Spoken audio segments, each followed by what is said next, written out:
Assalamualaikum warahmatullahi wabarakatuh. Salam sejahtera kita semua. Namo Buddhaya, Shalom, salam kebajikan. Hai anak-anak semua, bagaimana kabarnya? Sehat? Baik, selamat bertemu kembali dengan IGD Area Channel. Hari ini kita akan belajar kembali tentang gerak. Hari ini kita akan khusus membahas sistem gerak pada hewan.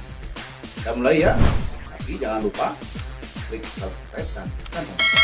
Oke.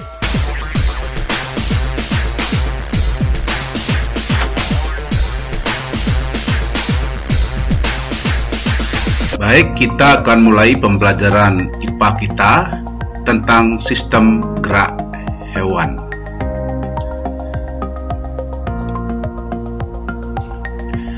Mari kita cermati data tentang kecepatan gerak hewan di bawah ini. Gajah kecepatan geraknya 25 km per jam. Jerapah kecepatan geraknya 60 km per jam. Kerbau kecepatan geraknya 50 km per jam. Kijang kecepatan geraknya 97 km per jam. Kuda kecepatan geraknya 76 km per jam. Dan harimau kecepatan geraknya 112 km per jam. Nah, dari data ini kita bisa lihat binatang atau hewan-hewan ini memiliki kecepatan gerak yang berbeda-beda. Pertanyaan kita adalah, mengapa hewan tersebut bergerak dengan kecepatan berbeda?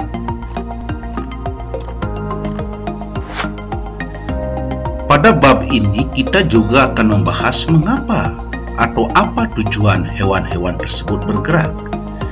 Nah, setiap hewan melakukan jenis gerak yang berbeda-beda tergantung bentuk tubuh dan habitatnya. Hewan bergerak ke berbagai tujuan dengan maksud tertentu. Ada untuk melindungi dirinya dari predator, ada untuk mencari mangsa, dan lain sebagainya. Kita lihat contoh.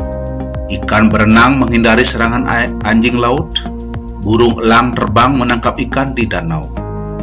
Nah, semua ini kita akan pelajari pada bab berikut ini tentang gerak hewan. Baik, kita akan mulai pembahasan kita kali ini ya.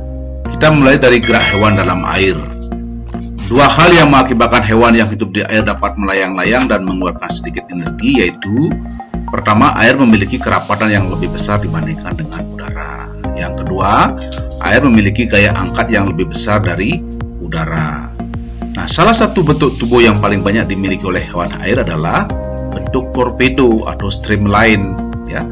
Kemudian sebagian besar ikan menggunakan gerakan lateral pada tubuh dan sirip ekornya untuk bergerak ke depan atau bisa bergerak cepat. Nah, gerakan lateral ini dalam bahasa Indonesia adalah gurat sisi ya, adalah alat indera yang dapat ditemukan pada hewan-hewan vertebrata akuatik, terutama pada ikan ya. Indera ini khususnya digunakan untuk mengetahui perubahan getaran dan pergerakan pada kolom air di sekitarnya. Jadi itulah yang dimasukkan ya. Kemudian ada juga ikan yang bergerak menggunakan sirip pasangan dan sirip tengahnya. Dan biasanya ikan-ikan sejenis ini hidup di batu karang sehingga gerakan mereka tidak terlalu cepat. Untuk bergerak, tubuh ikan dilengkapi dengan otot dan tulang belakang yang fleksibel atau mendorong ekor dan sirip, memiliki sirip tambahan ini untuk menjaga keseimbangan, memiliki gelembung renang ini untuk mengatur gerakan naik turun ya. Ada juga hewan bergerak di air dengan memanfaatkan sifat tegangan permukaan air. Kita bisa lihat contohnya pada nyamuk yang sedang bertelur ya. Jadi nyamuk ini bisa mengambang atau bergerak di atas air. Kemudian ada namanya anggang-anggang ya. Ini bergerak di atas air yang sangat cepat ya. Ini dia bergerak dengan memanfaatkan apa? Sifat tegangan permukaan air. Kita akan lanjutkan pembahasan kita yang kedua, yaitu gerak hewan di udara ya. Bagaimana burung dapat terbang dengan stabil di udara? Bagaimana cara burung terbang dan melawan gravitasi? Ini adalah dua pertanyaan yang sangat penting yang harus bisa kita pahami mengapa burung-burung itu bisa melayang atau terbang di udara. Nah, untuk bisa terbang, burung harus memiliki gaya angkat untuk mengimbangi gaya gravitasi. Nah, salah satu upaya untuk memperbesar gaya angkat ini adalah dengan menggunakan sayap. Jadi prinsip inilah yang sama digunakan nanti dalam pesawat terbang. Jadi burung itu punya sayap, itu tujuannya apa? Itu digunakan untuk apa? Untuk memperbesar gaya angkat daripada burung, ya.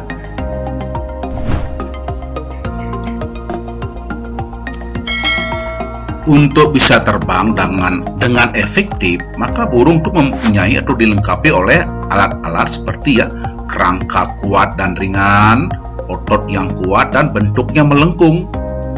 Nah, struktur sayap burung tersebut disebut airfoil ya, airfoil ya.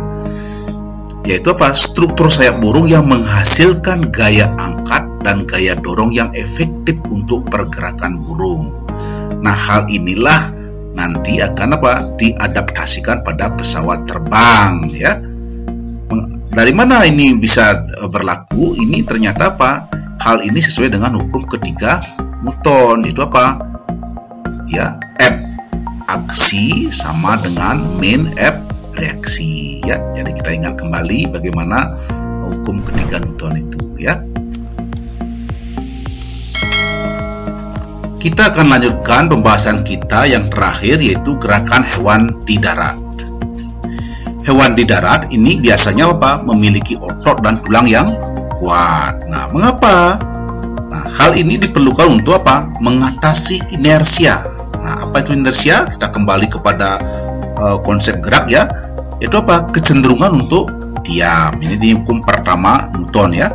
Kemudian menyimpan energi pegas atau elastisitas ini untuk melakukan berbagai aktivitas. Nah, mengatasi inersia atau kecenderungan tubuh untuk diam, maka apa? Hewan-hewan di darat itu menyesuaikan bentuk-bentuk tubuhnya.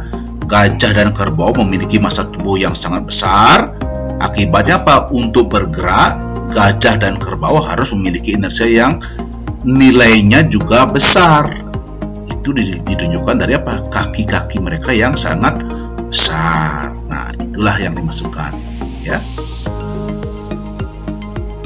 Kita lihat contoh berikut ini ya. Kuda, citah, dan kijang itu memiliki struktur rangka dan otot yang sangat kuat.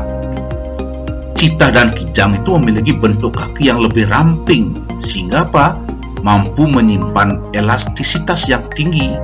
Hal ini menyebabkan saat berlari kijang dan citah itu lebih banyak melompat ke udara dan meluncur di udara. Jadi berbeda dengan kerbau dan gajah tadi.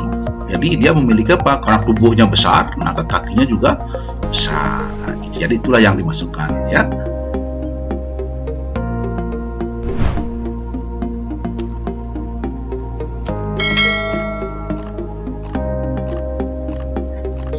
Baiklah anak-anak, demikianlah pembahasan kita tentang sistem gerak pada hewan. Jadi kita sudah membahas bagaimana gerak hewan dalam air, gerak hewan di udara, dan gerak hewan di darat. Baiklah anak-anak semua, sampai di sini pertemuan kita kali ini. Salam. Om Santi Santi Santi. Om. Wassalamualaikum warahmatullahi wabarakatuh. Salam sejahtera untuk kita semua. Namo Buddhaya. Salam kebajikan.